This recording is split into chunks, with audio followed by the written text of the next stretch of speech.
সোমবার বিকেলে ভারতের গাজিয়াবাদের হিন্দন বিমান ঘাঁটিতে পৌঁছেন ক্ষমতাচ্যুত শেখ হাসিনা। সেখান থেকে লন্ডনের উদ্দেশ্যে যাওয়ার কথা ছিল তার। এ বিষয়ে আরও জানাতে আমাদের সাথে যুক্ত হচ্ছেন কলকাতার প্রতিনিধি সুকান্ত চট্টোপাধ্যায়। সুকান্ত, একটু জানাবেন শেখ হাসিনার অবস্থান নিয়ে নিশ্চিত কিছু তথ্য জানা গেছে কিনা, তিনি লন্ডনের উদ্দেশ্যে যাত্রা করেছেন কিনা, এ বিষয়ে কি কি তথ্য আপনার কাছে আছে যদি একটু জানাতেন।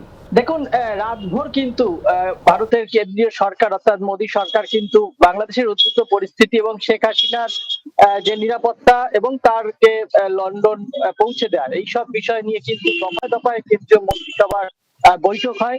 গতকাল গভীর রাতে প্রধানমন্ত্রী নরেন্দ্র মোদীর নেতৃত্বে কেন্দ্রীয় স্বরাষ্ট্রমন্ত্রী অমিত শাহ, বিদেশমন্ত্রী জয়শঙ্কর এবং প্রতিরক্ষা মন্ত্রী রাজনাথ সিং এর তত্ত্বাবধানে কিন্তু একটি জরুরি বৈঠক হয় এবং সেখানে উপস্থিত ছিলেন জাতীয় নিরাপত্তা পরিষদের উপদেষ্টা অজিত ডোভাল।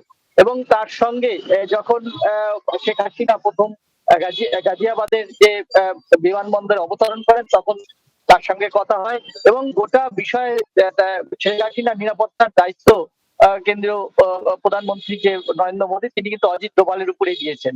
এবং সর্বশেষ পরিস্থিতি যেহেতু বাংলাদেশে প্রচুর ভারতীয় যে ছাত্রছাত্রী যারা পড়তে গিয়েছেন এবং ব্যবসায়িক কাজে যারা আটকে পড়েছেন, এমন প্রায় 11 থেকে 12,000 মানুষ রয়েছেন, তাদেরকে দেশে ফিরিয়ে নিয়ে আসার কিন্তু জন্য কিছুক্ষণ আগেই কিন্তু দিল্লিতে জরুরি ভিত্তিতে সর্বদলীয় বৈঠক বসেছে এবং সেখানে রাহুল গান্ধী থেকে শুরু করে সমস্ত দলের তৃণমূলের সুদীপ বন্দ্যোপাধ্যায় এবং কেন্দ্রীয় স্বরাষ্ট্রমন্ত্রী থেকে শুরু করে সবাই কিন্তু রয়েছেন যে সুস্থভাবে তাদেরকে দেশে ফেরানো এবং বাংলাদেশের উদ্ভূত পরিস্থিতি নজর রাখাই কিন্তু এখন এই সর্বদলীয় বৈঠকের সিদ্ধান্ত কি হয় সেটাই এখন দেখার।